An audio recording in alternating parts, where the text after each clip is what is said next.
Good morning friends. हम लोग 66वीं BPSC का जो प्री का एग्ज़ाम होने वाला है उसकी तैयारी कर रहे थे। उसके लिए सबसे पहले हम लोग क्वेश्चन सेट के माध्यम से उसका प्रैक्टिस कर रहे हैं। तो उसमें पहला क्वेश्चन सेट आया था हड़प्पा घाटी के बारे में, तो उसका पार्ट 1 था। आज उसका पार्ट 2 है, यानी आज हड़प्पा घाटी यानी सिंधु घाटी सभ्यता कहिए, ये आज समाप्त हो जाएगा। इसके बाद हम लोग कल से फिर आगे वैदिक के काल का क्वेश्चन सेट लगाएंगे और उसके साथ साथ ही उसका डिस्क्रिप्शन भी करेंगे, यानी उसका गहन अध्ययन करेंगे ताकि हम लोग का क्वेश्चन गलत ना हो। जैसे देखिए यह क्वेश्चन है, यहाँ पर क्या क्वेश्चन था कि हड़प्पा और मोहनजोदड़ो के खंडहर निम्नांकित में से किस नदी के तट पर पाए गए हैं। तो यहाँ देखिए उसी के साथ हमने क्या लिख दिया, पूरा का पूरा। यहाँ रावी के किनारे हड़प्पा था, इसी तरह सिंधु नदी के किनारे मोहनजोदड़ो और चन्हुदड़ो, दास्क नदी के किनारे सूतकांगेडोर, हिंड नदी के किनारे आलमगीरपुर जो मेरठ में है, पंजाब में रोपर है वह सतलज के किनारे है। इसी तरह रंगपुर गुजरात में है वह मादर नदी के किनारे है। कालीबंगा जो राजस्थान के हनुमानगढ़ जिले में है वह घग्गर नदी के किनारे है। कोटदीजी भी सिंधु नदी के किनारे है। भोगवा के किनारे लोथल और प्रभास पाटन और देसलपुर, ये सब गुजरात के शहर हैं। सूतगोड़दा तो ये कहाँ का है, तो सूतगोड़दा आपका बलूचिस्तान का क्षेत्र आएगा और बनवाली हरियाणा में है। और अरब सागर के किनारे भी बालाकोट और धौलागिर बीरा था। तो इससे तो ज़्यादा कुछ आएगा नहीं। इसी तरह हम लोग क्वेश्चन नंबर 20 तक आए हुए थे। आज हम लोग उससे आगे बढ़ेंगे, तो शुरू करते हैं। उससे पहले एक बात कि हमारा चैनल जरूर सब्सक्राइब कर लीजिए ताकि रोज़ इसी तरह से एक से एक अच्छे वीडियो लाएंगे ताकि जो आने वाले एग्ज़ाम है उसमें आपको 100% सफलता प्राप्त हो सके। तो आज शुरू करते हैं। पहला क्वेश्चन है, निम्नलिखित में से कौन हड़प्पा संस्कृति के अध्ययन के साथ संबंध नहीं है। यानी कुछ पुरातत्व वेदा का नाम होगा और बताइए कि इसमें से कौन हड़प्पा सभ्यता से नहीं जुड़े हुए थे। तो Charles Masson, Cunningham, M Wheeler, P S Vats. Charles Masson क्या है, ये वही है जिस समय सिंधु घाटी सभ्यता में जो हड़प्पा का टीला था उसे क्या हुआ था, पठानकोट यानी और या पेशावर से लेकर कराची के मध्य रेल लाइन बिछाया जा रहा था। उसमें उसके ईंटों को लेकर सारा का सारा रेल लाइन के नीचे बिछा दिया गया था। कनिंघम यह भारतीय आर्कियोलॉजिकल सर्वे ऑफ इंडिया के महानिर्देशक पहले कहे जाते हैं और इन्हीं के समय में इस समय भी खोज हुआ था, लेकिन इन्होंने भी उसको ठीक से नहीं पहचान सका था। व्हीलर, इनका भी संबंध हड़प्पा से है लेकिन पीएस वॉट्स का न है। तो देखते हैं। हड़प्पा संस्कृति के अध्ययन के साथ चार्ल्स मैसन, कनिंघम और मार्टिमर व्हीलर जुड़े थे, लेकिन पीएस वत्स का कोई संबंध नहीं है। लेकिन माधव स्वरूप वत्स थे एक व्यक्ति, इन्होंने क्या किया, इन्होंने हड़प्पा का अध्ययन किया था।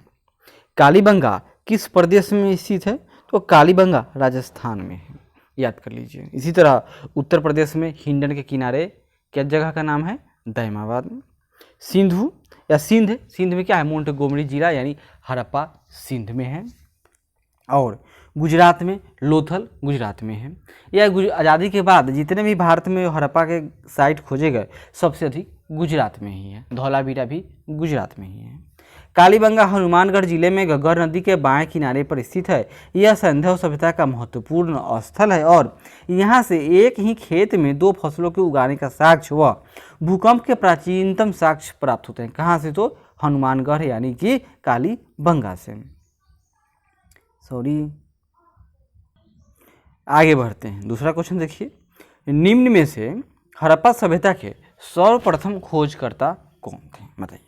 तो हड़प्पा सभ्यता और मोहनजोदड़ो 2 सभ्यता सबसे प्रमुख है और सबसे ज़्यादा इन्हीं से क्वेश्चन आता है। तो हड़प्पा सभ्यता के साथ नाम किसका जुड़ा हुआ है, तो इसके साथ इनका नाम जुड़ा हुआ है दयाराम साहनी का। क्या नाम जुड़ा हुआ है, दयाराम साहनी। यहाँ देखिए, हड़प्पा के टीले का सर्वप्रथम उल्लेख 1826 में चार्ल्स मैसन ने किया। 1912 में जे.एफ. फिलिट ने यहाँ से प्राप्त सामग्रियों पर रॉयल एशियाटिक सोसाइटी द्वारा प्रकाशित पत्रिका में एक लेख लिखा। जनरल कनिंघम ने 1853 में तथा 1873 में सर्वेक्षण किए, लेकिन वे न समझ पाए और सही मायने में 1921-22 में सर जॉन मार्शल क्या थे, तो Indian archaeological survey of India के अध्यक्ष यानी प्रमुख थे और इन्हीं के दिशा निर्देश पर दयाराम साहनी ने पाकिस्तान के मोंटगोमरी के जो प्रखंड था साहिवाल जिले में स्थित हड़प्पा सभ्यता के पुरातात्विक महत्व को उजागर किया। तो किसने किया उजागर? दयाराम साहनी। तो दयाराम साहनी का संबंध हड़प्पा से है।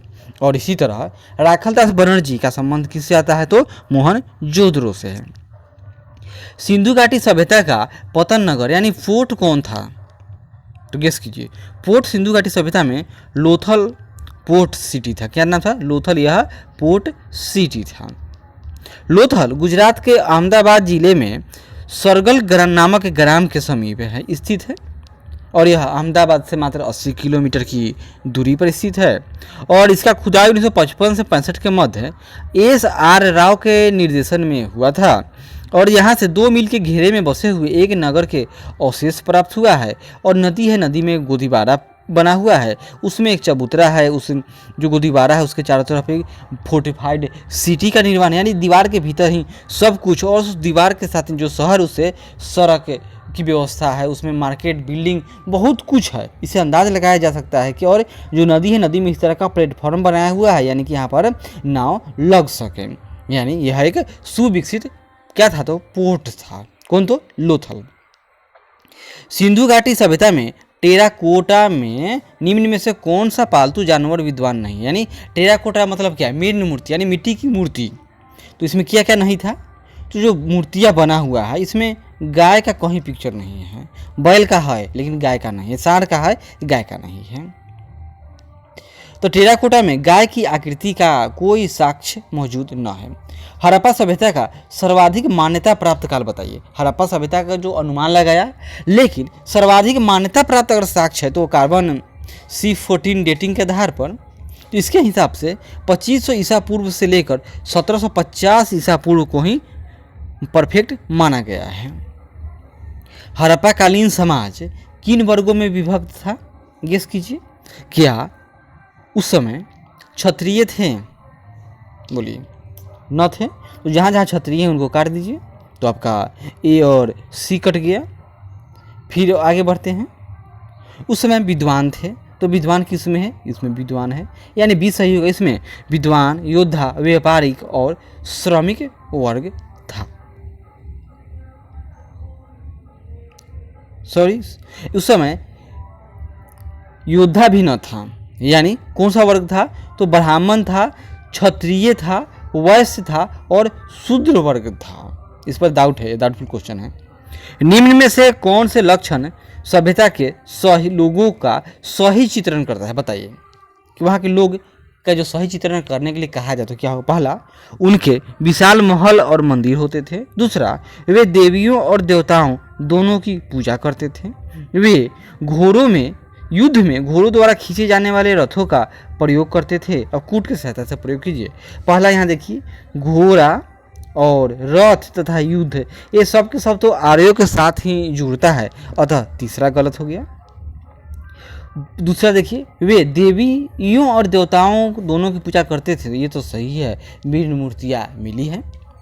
और उनके विशाल और महल होते थे, ऐसा तो कोई नहीं मिला कि इतना विशाल महल हो, अतः केवल हम लोग का दूसरा सही होगा। यानी देवी माता की पूजा के साक्ष्य मिले हैं, इतना क्लियर रूप में कहा जा सकता है। सिंधु का नखलिस्तान या बाग हड़प्पा सभ्यता किस पूरा स्थल को कहा जाता है?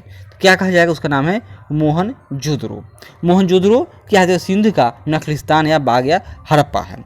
मोहनजोदड़ो का एक और अर्थ होता है, इसका अर्थ होता है मृतकों का टीला। 30 नवंबर, यह सूची 1 है, सूची 2 है, मिलान करते हैं। यह ओ में क्या है? हड़प्पा, यह नदी का नाम है। तो हम लोग जानते हैं कि हड़प्पा रावी के किनारे, सही है। मोहनजोदड़ो और चनहुदड़ो ये सब सिंधु के किनारे था, यह भी सही है। लोथल गुजरात में है, यह भोगवा के किनारे था, यह भी सही है। और कालीबंगा राजस्थान में है, यह घग्गर नदी के किनारे, सही। यानी कि सब सही सही मैच है। आगे बढ़ते हैं। अब हम लोग कुछ स्पेशल वन लाइनर के रूप में देख लेते हैं। चलिए, हड़प्पा सभ्यता के अंतर्गत हल से जोते गए, तो जोते होगा, वह खेत का साक्ष्य कहाँ से मिला है? यानी कि उस समय हल का प्रचार प्रसार हो चुका था, तो यह राजस्थान के कालीबंगा से प्राप्त हुआ है। ईंट अलंकरण यानी अलंकृत ईंट पर काम किया होगा, इसका भी उदाहरण कालीबंगा से ही मिलता है। मुहरों पर सर्वाधिक उत्कीर्ण पशु कौन था? तो वह बैल था। उस बैल को क्या था? बड़ा बड़ा सींग था, उसका बहुत बड़ा टील था। सिंधु सभ्यता की सीमा बताइए। सिंधु सभ्यता हम लोग जानते हैं कि वह उसका विस्तार त्रिभुजाकार था, लेकिन उसका जो विस्तार कहा जाए तो कैसे था बताइए? तो इसका सबसे उत्तरी सीमा मांडा यानी यहाँ पर चिनाब नदी जो कश्मीर में है, और दक्षिणी सीमा तो यह दाइमाबाद कहाँ है? तो दाइमाबाद महाराष्ट्र में है।